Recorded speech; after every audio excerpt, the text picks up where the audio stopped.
OK, venez avec moi dans Jean 8. À toutes les fois, je dis ça, j'ai tout le temps le goût de dire Jean dit, touchez vos sourcils. Ben, ouais. Jean, on va lire en fait la fin du chapitre, à partir du verset 48. Moi, ça dit le nom de la section Jésus et Abraham. Et tantôt, je disais que Pierre, dans le message de ce matin, est venu à notre rescousse pour comprendre ce qui arrivait dans l'histoire du jeune homme riche. Mais ici, c'est les pharisiens qui viennent à notre rescousse, les leaders religieux, oui. Parce qu'ils nous font comprendre que ce que Jésus a dit, c'était pas acceptable pour quelqu'un qui ne voulait pas accepter sa divinité. Fait qu'on va lire les versets 48 à 59. Les Juifs lui répondirent, « N'avons-nous pas raison? » Puis là, les Juifs, c'est les leaders des Juifs, là, qui représentaient les Juifs. « N'avons-nous pas raison de dire que tu es un Samaritain et que tu as un démon? » Jésus répliqua, « Je n'ai point de démon, mais j'honore mon Père, et vous m'outragez. Je ne cherche point ma gloire, il en est un qui la cherche et qui juge. En vérité, je vous le dis, si quelqu'un garde ma parole, il ne verra jamais la mort. » Maintenant, lui dirent les Juifs, « Nous savons que tu as un démon. Abraham est mort, les prophètes aussi. Et tu dis, si quelqu'un garde ma parole, il ne verra jamais la mort. Es-tu plus grand que notre père Abraham qui est mort? Les prophètes aussi sont morts. Qui prétends-tu être? » Jésus répondit, « Si je me glorifie moi-même, ma gloire n'est rien. C'est mon Père qui me glorifie, lui que vous dites être votre Dieu, et que vous ne connaissez pas. Pour moi, je le connais. Et si je disais que je ne le connais pas, je serais, semblable à vous, un menteur. Mais je le connais, et je garde sa parole. Abraham, votre père, a tressailli de joie de ce qu'il verrait mon jour, et il l'a vu, et il s'est réjoui. Les Juifs lui dirent, « Tu n'as pas encore 50 ans, et tu as vu Abraham? » Jésus leur dit, « En vérité, je vous le dis, avant qu'Abraham fût, je suis. » Et là, il nous aide à comprendre c'est quoi que ça veut dire. Là-dessus, ils prirent des pierres pour les jeter contre lui, mais Jésus se cacha.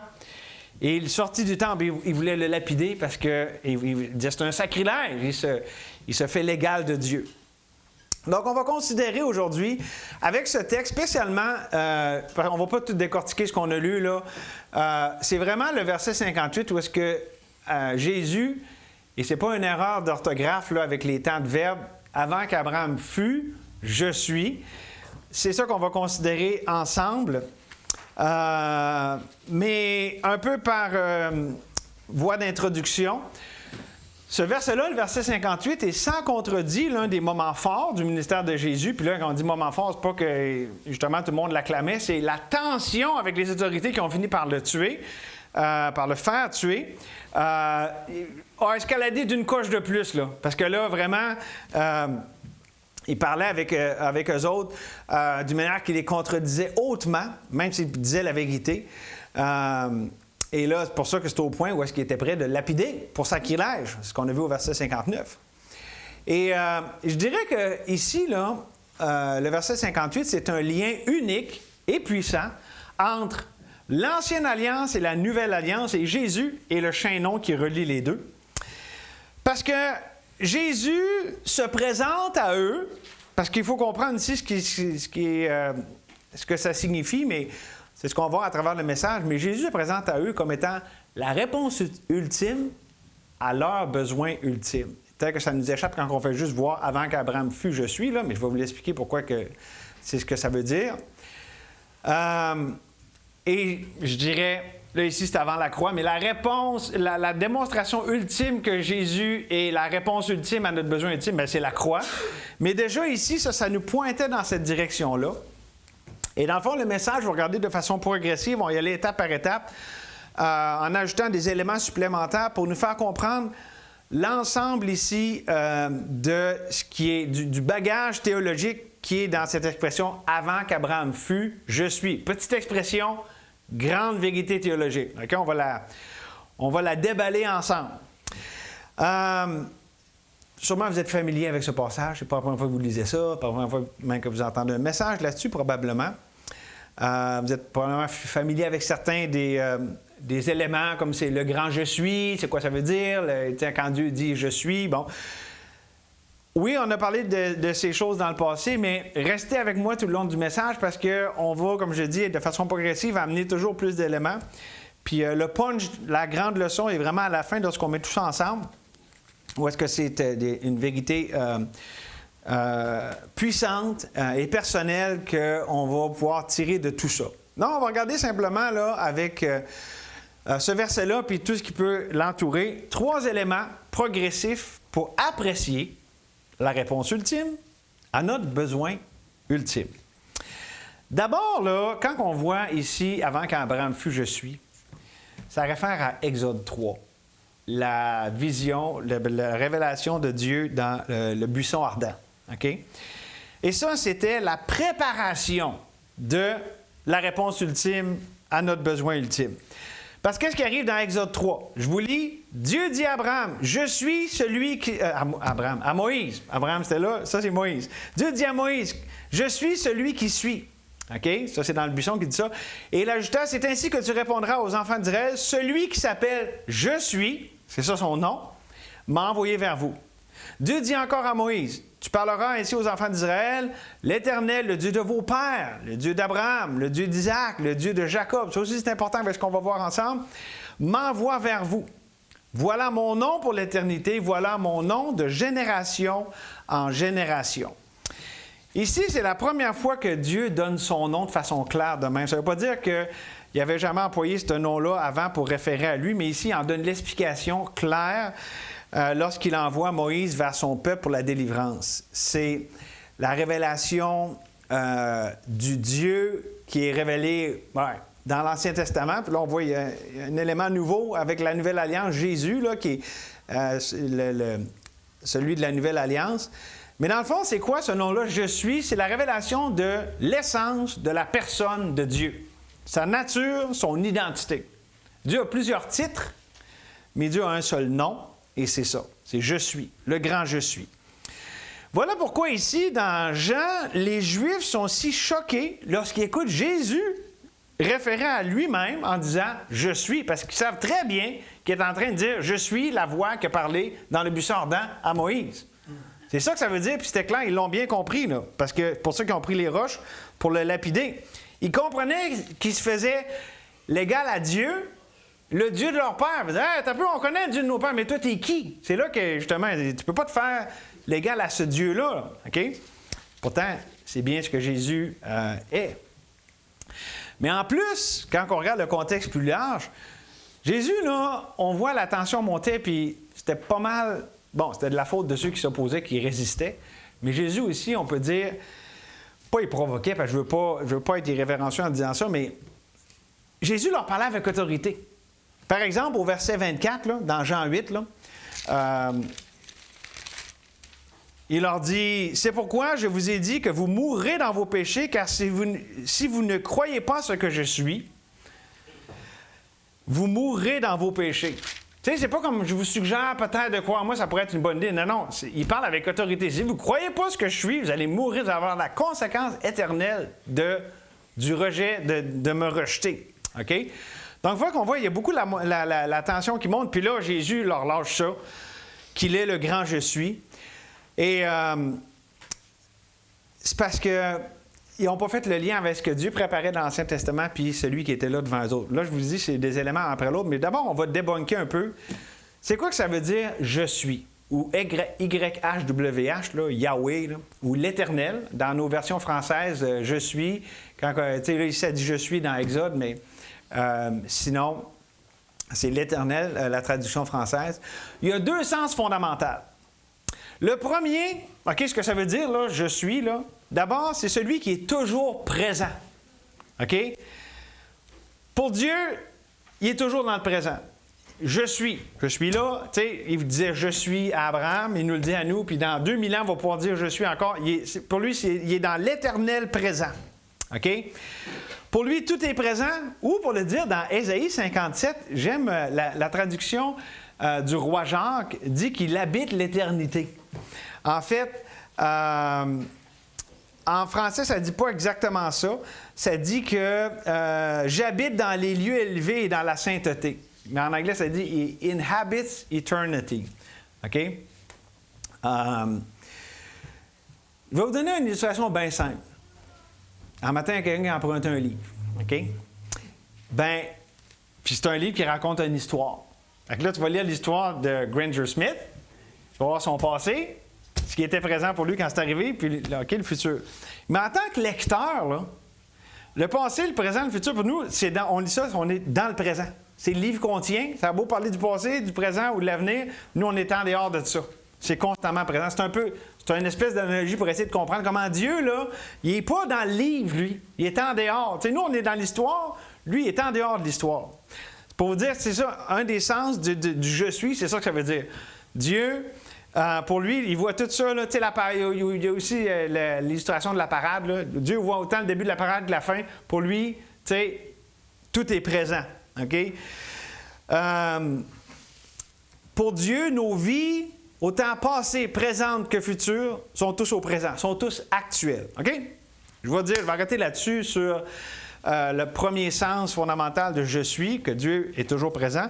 Le deuxième, et ça c'est important, c'est la signification de son nom. Ça veut dire c'est la signification de son nom en relation avec son peuple. C'est pour ça que ça dit dans Exode, « Je suis le Dieu de vos pères Abraham, Isaac et Jacob ». C'est le nom de l'alliance. C'est le nom qui a sorti à Job après avoir été, pendant tout ce temps-là, à se demander ce qui arrivait, puis Dieu s'est révélé à lui comme l'Éternel, le Dieu de ses pères. C'est le nom qui dit « T'es mon peuple, t'es précieux, t'es spécial pour moi. » OK? C'est aussi la signification de « je suis ». Parce que pour les nations, là, c'était Dieu. Ah, le Dieu des Hébreux. Mais pour Israël, c'était l'Éternel. OK? Donc, il y a ce côté-là personnel et relationnel. OK? On dit que c'est le nom de l'alliance de Dieu quand on parle du nom « Je suis l'Éternel ». OK? Et c'est précisément ça ici qu'il révèle à Moïse. Et savez-vous qu'il y avait un élément de nouveauté? Comme j'ai dit, sûrement que Dieu a pu se présenter en employant ce nom-là, sûrement. À d'autres avant, mais là, il donnait vraiment l'explication « Je suis celui qui suis ». Ou peut-être que c'était totalement nouveau, parce qu'on lit dans Exode 6, Dieu parlait encore à Moïse et lui dit « Je suis l'Éternel, je suis apparu à Abraham, à Isaac et à Jacob, comme le Dieu Tout-Puissant, mais sous mon nom, l'Éternel, je n'ai pas été connu par eux. » C'est parce qu'il n'avait jamais dit le nom ou parce qu'il n'avait jamais expliqué le sens du nom. Probablement parce qu'il ne l'avait jamais donné, mais ils savaient que c'était leur Dieu, mais vraiment... ici, il y a une révélation plus complète. Le Dieu qui est en relation avec son peuple. Or, lorsqu'on dit que Dieu est le « je suis », il y a un autre élément qu'il faut comprendre. Là, il y a ce que je vous ai dit, toujours présent, le Dieu de son peuple. Tout le monde est encore avec moi? OK? Je n'ai pas fini ce point-là. Dieu préparait, Dieu est toujours à préparer dans son œuvre de rédemption, là, il va progressivement. Fait que là, la révélation de son nom, ça préparait pour la venue du Messie éventuellement. Mais il y avait plus que ça.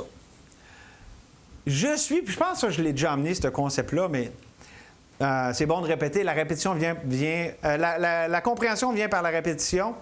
Lorsque Dieu dit « je suis », c'est comme une phrase incomplète, un espace à compléter. Tu sais, là, quand on a un examen, là, hey, êtes-vous content que c'est les vacances, plus d'examen pendant 2 mois? Des espaces à compléter, bien, c'est un peu ça le nom de Dieu, « je suis ». C'est « je suis », espace à remplir, tout ce dont tu as besoin. OK? Donc, tu as peur, je suis ta paix. T'es triste, je suis ta joie. Je suis, OK? Bon, vous comprenez ici l'idée.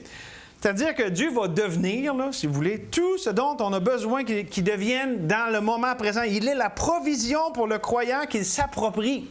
Lorsqu'il, tu sais, dans son besoin, là, ben Dieu est là, puis c'est lui la réponse. Je suis ce dont tu as besoin, là. C'est ça que ça veut dire, je suis. C'est pas sans importance, là. Je suis ce dont tu as besoin. Tout ce dont tu as besoin. Donc, on peut dire que là où il y a un besoin, là est l'Éternel. Tu as un besoin? Dieu est là. Il est le qui en réponse à tous nos besoins. N'est-ce pas merveilleux? Parce que Dieu désire changer notre affliction en joie notre faim en satiété. Puis il est notre joie, il est notre paix. Il est l'accomplissement, le comble de tous nos besoins. OK? Donc ça, c'est un point important à ne pas négliger. Ça nous aide ainsi à comprendre que la grâce de Dieu répond toujours à un besoin. Et on va parler de la notion de besoin plus en allant vers la fin, mais mettez ça dans le tiroir de votre mémoire. OK? Besoin. C'est pour ça que quand on parle de connaître Dieu, t'aimer Jésus te connaître, c'est un cantique, ou Paul, quand il dit dans Philippiens 3.8, hein, qu'il voit toutes choses comme une perte à cause de l'excellence de la connaissance de Jésus-Christ. Puis quand Pierre il dit que croissez dans la grâce et dans la connaissance, OK? Quand on parle de connaître Dieu, c'est pas juste quelque chose d'académique et d'intellectuel, mais c'est très relationnel où est-ce qu'on répond, j'apprends à le connaître comme étant la réponse, à ce besoin-là. Puis, c'est besoin-là. Les besoins du corps, du cœur, les besoins, du corps aussi, puis relationnel, tous nos besoins. C'est ça, connaître Dieu, c'est le connaître. Hein? Il est la provision pour tous les besoins que je peux avoir. C'est ça, grandir dans notre connaissance de Dieu, c'est voir comment il est totalement et toujours suffisant pour tous nos besoins. Ou pour le dire, j'aime ce verset, connaissez-vous 2 Pierre 2.12? Tant que vous ne vous rappelez plus, que vous vous en souvenez, mais Pierre, après avoir parlé des différentes, les plus grandes promesses de Dieu, puis les vertus de la vie chrétienne et tout ça, il dit, voilà pourquoi je prendrai soin de vous rappeler ces choses, bien que vous les sachiez, et que vous soyez affermis dans la vérité présente. Pierre savait qu'on a besoin de rencontrer Dieu dans notre présent. À être affermi, c'est ça connaître Dieu, c'est dans notre moment présent, la provision de sa grâce, elle est là. D'où la simplicité, mais aussi la plénitude de la grâce et de la bénédiction, de trouver simplement tout ce dont on a besoin, simplement en allant à lui. Ce n'est pas une gamique, ce n'est pas une formule, ce n'est pas un 20$ au preacher pour qu'il nous bénisse, c'est d'aller à Jésus. Venez à moi, vous tous qui êtes fatigués et chargés. Et savez-vous, puis j'ai presque fini ce point-là, mais rapidement, je vous donne un exemple avec le « je suis », là, puis comment Dieu préparait son peuple. Savez-vous qu'à 7 endroits, c'est drôle, hein? 7, c'est ce qui est complet. À 7 endroits dans l'Ancien Testament, l'Éternel se présente comme la réponse aux besoins spécifiques de ses élus. À Abraham, il se présente comme l'Éternel pourvoira. OK? Dans Genèse 22. Après, les eaux de Mara, les eaux amères qui n'étaient pas buvables, puis l'Éternel se présente comme l'Éternel qui guérit. Vous êtes malade? Je suis votre guérison. Contre Amalek, lorsqu'il se battait dans Exode 17, il se présente comme l'Éternel, votre bannière. Yahvé Nissi, ça veut dire, vous combattez sur ma bannière, vous n'êtes plus que vainqueurs. Les nations ne sont pas impressionnantes parce que moi, je combats pour vous. C'est ça, l'Éternel, votre bannière. OK? Il répond à leurs besoins dans le combat. À Gédéon qui avait peur, puis il y avait les Madianites et tout ça, l'Éternel, votre paix. C'est lui qui a amené la paix, c'est lui qui a combattu pour eux autres. À David, l'Éternel, votre berger. Hein? Psaume 23. À Jérémie qui voyait plein d'injustices. Ça n'allait pas bien dans le temps de Jérémie. Il s'est fait maltraiter et tout ça. Il se présente comme l'Éternel, votre justice. Puis là, c'est toute l'idée du Messie qui va emmener, qui va établir la justice, puis toute la corruption, il va y mettre fin. Et la toute fin, le tout dernier verset du livre d'Ézéchiel, où est-ce que ça nous parle là, de l'avenir bien en avant, là, quand Dieu va restaurer toutes choses, l'Éternel est ici. Yahvé Shama. Donc, l'Éternel qui est présent, si vous voulez. L'Éternel est ici.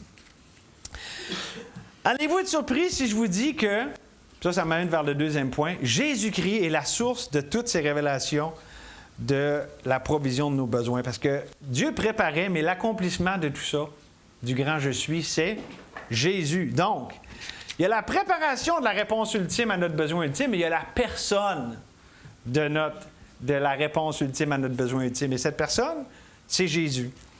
Je vous explique. Qu'est-ce que ça veut dire, Jésus? C'est l'ange dans Matthieu 1, 21. Ça, c'est Emmanuel. Dieu est avec nous, c'est Emmanuel. Jésus, ça veut dire, oui, sauveur, c'est celui qui sauve, tu lui donneras le nom de Jésus, car c'est lui qui va sauver son peuple de ses péchés. Jésus, Yehoshua, OK, toutes les déclinaisons du mot Jésus, ça veut dire sauveur. L'Éternel sauve. C'est ça que ça veut dire. L'Éternel sauve. Parce que Jésus-Christ comble notre besoin le plus fondamental par rapport à notre relation avec Dieu. Parce que c'est bien beau, on a besoin de paix et tout ça, mais le plus grand problème entre nous et Dieu, c'est le péché. Puis on a besoin d'être délivré de ce péché. Et Jésus est celui qui est la réponse ultime à ce besoin ultime. Et c'est là vraiment qu'on voit Jésus rentrer en scène comme étant le Rédempteur, celui qui restaure, qui vient réparer ce qui a été brisé par le péché. Et il nous délivre du péché dans son ensemble. Lorsqu'il nous sauve de la pénalité du péché qui pesait contre nous, il nous en délivre. Lorsqu'on marche avec Dieu en tant qu'enfant de Dieu, il nous délivre de la puissance du péché qui nous enveloppe si facilement parce qu'il vit en nous. Et un jour, alléluia, on va être au ciel avec le Seigneur, il n'y aura même plus la présence du péché. Toutes larmes vont être essuyées de nos yeux. Et donc, Jésus nous sauve complètement du péché. Et la vie éternelle commence en allant à Jésus-Christ en tant que pécheur. Je suis pécheur, Seigneur, je ne peux pas me sauver moi-même. C'est comme ça que ça commence. Et elle continue ou elle grandit en allant encore au même Jésus, mais en tant que saint qui pêche. Parce que le péché n'est pas éradiqué de nos vies quand on reçoit Jésus comme notre sauveur. Mais on va toujours à la même personne, le même Rédempteur. Ainsi, nous pouvons dire que non seulement là où il y a un besoin, Dieu est là, mais là où le péché est, Jésus est là. Et là, écoutez bien, je vais vous expliquer quelque chose, un autre élément supplémentaire. C'était bien dans l'Ancien Testament que, hey, j'ai besoin de paix, l'Éternel est ma paix. OK? J'ai tel, tu sais, dans la guerre, puis il est notre victoire. Mais un besoin, là, c'est pas toujours coupable. Je vais avoir un besoin très légitime, puis je suis pas coupable. Tu sais, il arrive des choses, justement, il y a une famine, puis tu sais, l'Éternel pourvoira. OK? C'est pas de ma faute, à la famine. Bon, on peut dire, bon, OK, Dieu pouvait avoir jugé son peuple, puis tout ça, pour envoyer la famine, mais vous comprenez? C'est pas toujours nécessairement coupable un besoin. Parce que là où il y a un besoin, l'Éternel est là. Mais le péché, c'est toujours coupable. Fait que ça m'amène une couche au-dessus, la provision de Dieu en Jésus-Christ. Parce que là où il y a le besoin, Dieu est là, mais Dieu a amené ça plus loin. Là où il y a le péché, le coupable, Jésus est là. C'est là qu'on voit la bénédiction de là où le péché a abondé. La grâce de Dieu en Jésus-Christ a surabondé. Et Jésus est venu chercher justement des coupables. Ça nous dit ça dans Luc 19:10, « Car le Fils de l'homme est venu chercher et sauver ce qui était perdu. » Ceux qui étaient perdus dans leur péché, morts dans leur offense et leur péché. Il cherche aussi ses enfants égarés. Comme, tu sais, l'histoire du Fils prodigue, on la connaît tous, mais Pierre, on pourrait dire que je pense que Dieu ne l'a pas laissé aller à lui-même. Ça n'allait pas très bien pour Pierre, plus ça allait. Puis savez-vous, c'était quoi le problème fondamental de Pierre? Le doute par rapport à qui Dieu est. Parce que Jésus, rappelez-vous, là, Jésus a dit, qui dites-vous que je suis? Il a répondu, hey, tu es le Christ, le Fils du Dieu vivant. OK? Vous avez bien compris, là. Il y avait une bonne réponse sur qui Dieu est. Mais là où il y avait le doute, c'est quand Jésus disait, oui, mais je vais mourir dans les mains des impies. On s'en va à Jérusalem, puis le Fils de l'homme va mourir. Alors, Dieu ne peut pas être le Fils de Dieu comme ça, puis se laisser comme ça maltraiter, puis comme s'il n'était pas tout-puissant. Il ne pouvait pas accepter que Dieu ait cette posture. Donc, ça va avec son œuvre, mais aussi comme Dieu, dans son essence, d'être celui qui va jusqu'à s'humilier jusqu'à la mort, même jusqu'à la mort de la croix. C'est ça qui persistait dans le cœur de Pierre, puis qui l'égarait de plus en plus. J'ai une application tellement importante là-dessus. Quand on se met à douter des voies de Dieu, finalement, on va en arriver à douter de la personne de Dieu. Parce que il comprenait bien que Jésus n'était pas n'importe qui, il croyait que c'était le Messie. Il l'a dit, tu es le Christ, le Fils du Dieu vivant. Mais quand venaient les voix de Dieu, là c'était plus acceptable, c'était paradoxal, puis je le blâme pas, je veux dire, c'est dur à accepter comme vérité. Là. Hey, tu es le Messie, tu es le roi d'Israël, puis tu vas mourir dans les mains des impies. Ça l'a fait douter, les voix de Dieu, ils ont fait douter de la personne de Dieu. Je pense pas qu'il revenait en arrière et disait, ça peut pas être le Messie, mais ça luttait dans son cœur. Ah, c'est-tu vraiment le Messie? Écoute, c'est-tu vraiment le roi d'Israël? OK, c'est... Puis ça, il y a tellement beaucoup à penser par rapport à ça, mais qu'on pense que ça revient vraiment à une expression qui est rendue fameuse dans cette Église, là. Le qui des situations et des problèmes. C'est qui fait que c'est tout croche puis tu ne comprends plus rien? Mais c'est celui qui est au contrôle, puis c'est celui qui t'aime, puis qui n'a pas arrêté de t'aimer, puis qui n'a pas arrêté d'être au contrôle non plus. C'est qui est derrière ça? Puis Pierre, Dieu a été bon avec lui. Il l'a ramené, puis il l'a averti, hein? Il a dit, vous allez tous me laisser. Puis là, Pierre était trop confiant en lui-même, quand même que tous te renieraient. Moi, je te renierais pas. Puis je pense qu'il était très sincère. Il voulait vraiment pas. C'est pour ça qu'il a sorti l'épée. Il était sincère, Pierre. Mais Jésus, hein, qu'est-ce qu'il a dit? Pierre, Satan vous a réclamé. Toute la gang. Mais toi, tu es le leader. Satan vous a réclamé pour vous cribler comme le froment. Mais j'ai prié pour toi, afin que ta foi ne défaille point. Puis, il annonçait déjà, quand tu vas être revenu, tu vas ramener tes frères. Donc, Jésus, il donnait de l'espoir, quelque chose à s'accrocher. Puis, je ne sais pas après quoi qu'il s'est accroché. Une fois qu'il pleurait amèrement, là, qu'il a renié Jésus 3 fois, là, puis de façon très spectaculaire, là, je veux dire, il l'a fait avec des imprécations, là. Il a dû repasser ces choses dans son cœur. Donc, Dieu s'occupe de ses enfants égarés parce qu'il est celui qui dit avec les péchés dans nos cœurs en tant qu'enfants de Dieu. Dieu est bon, puis il nous délivre de nous-mêmes à travers ce qu'il permet dans notre vie. Ça, c'est une longue parenthèse qui n'était pas dans mes notes. Là, j'en suis un peu perdu dans mes notes, mais simplement aller à Jésus. C'est pas compliqué. Tu sais, des fois, on veut une explication. Non, viens juste à moi. Tu vas peut-être comprendre plus tard, tu vas peut-être jamais comprendre, mais si tu viens à moi, tu vas avoir la réponse dont tu as besoin. Je suis ta réponse. OK? Donc, Jésus, il est la personne qui est la réponse à nos besoins, à notre besoin le plus fondamental. Parce que c'est lui qui délivre du péché. Puis on dit souvent, les armes avec lesquelles nous combattons ne sont pas charnelles, mais sont puissantes par la vertu de Dieu. Par la vertu de Dieu. C'est Christ en nous. Dans le fond, les armes, c'est les moyens par lesquels on s'accroche au Seigneur, à celui qui est notre délivrance. Et donc Jésus, j'aime ce que ça dit dans Romains 8, 32. Lui qui n'a point épargné son propre fils, ça parle du Père, mais qui l'a livré pour nous tous, comment ne nous donnera-t-il pas toutes choses avec lui? Faites-en pas, si Dieu nous a donné Jésus, il va tout s'occuper de tout le reste en plus. Okay? On a Jésus, on a tout ce dont on a besoin. Il est notre délivrance. Ça nous amène au troisième élément de notre message aujourd'hui. C'est-à-dire que par rapport à la réponse ultime à notre besoin ultime, non seulement il y avait une préparation dans l'Ancien Testament, Jésus est la personne qui est venue révéler toute cette réponse ultime à notre besoin ultime, mais aussi, nous sommes les bénéficiaires de la réponse ultime aux besoins ultimes. On va appliquer ça à nous autres maintenant.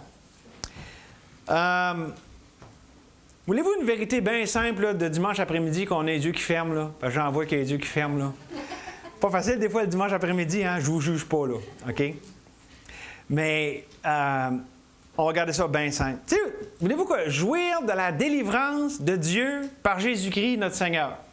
Voulez-vous ça? Pas compliqué l'après-midi, là? Ou on arrête le message là pour continuer la semaine prochaine? Ah là, avec le trou que vous êtes donné, là, je suis aussi bien de vous donner un peu de nanane, là. Écoutez bien. Ah, toi, tu veux pas? Tu peux aller aux toilettes pendant que je donne la réponse? Ah, monsieur, le spirituel, là. Ah, regardez, c'est pas compliqué, là. On a besoin de se voir dans le besoin. Tu as beau parler de la préparation, puis Jésus qui est la personne, mais il faut nous se voir dans le besoin. Se voir avec notre péché. Tu sais, la Bible parle que de voir le péché condamnable au plus haut point, là. Puis que là, tu sais, mon péché, là, j'ai fini de l'excuser puis d'essayer de le redéfinir. Non. J'en ai assez. Dieu, je veux ta délivrance. Je te veux toi. Le rôle du Saint-Esprit, c'est de nous diriger vers celui, Jésus, qui est notre délivrance, qui est la provision de Dieu. Et Jésus, la Bible nous dit qu'il n'y avait pas grand-chose d'attirant, d'attrait pour le regard, mais ça, c'est si on n'a pas de conviction. Regardez dans la vie de Jésus, là. Les gens qui le méprisaient et qui ont été jusqu'à le crucifier. Pourquoi ils ne le trouvaient pas attirant? Parce qu'ils ne se voyaient pas dans leurs besoins. Ils se voyaient bien corrects, eux autres. Ça peut être vrai pour un enfant de Dieu. On peut avoir appris à être autosuffisant dans la culture chrétienne, dans notre petite vie chrétienne, qu'on a tout bien mis ça, là, tout à notre main. À notre main. Mais Jésus ne sera pas précieux, ne sera pas mon trésor, tant que je ne vois pas que j'en ai tellement besoin. Donc pourquoi je jouirais au plus haut point de Jésus, la réponse ultime à mon besoin ultime, c'est qu'il faut que je me voie dans le besoin. C'est ça la clé. Pour être bénéficiaire de toute cette grâce infinie, il faut que je me voie dans le besoin. Et ça, mes amis, c'est la conviction du Saint-Esprit qui fait ça. Et il n'y en a pas d'autre. Parce que les humains, là, on a cette capacité quasi extraordinaire, ou disons-le extraordinaire, de vivre dans l'illusion. Puis les gars, je pense qu'on est bon là-dedans. C'est quand un gars va demander de l'aide, quand il est rendu à quatre pattes, puis que genre il saigne de partout, puis il y a des bleus partout, puis peut-être que j'aurais besoin d'aide. C'est vrai, hein, les gars, avouez, là. Les filles, souvent, ont plus... Ils ont plus le... Hein? On demande en essayant encore. Oui, c'est ça. Mais... je veux développer l'idée là, que... Tu sais, parce que si je dis ça, il faut juste demander à Dieu, il faut juste aller à Dieu, il faut voir notre besoin. Bien, si c'était évident que ça, on serait tous des chrétiens top-notch, puis wow, tout va bien.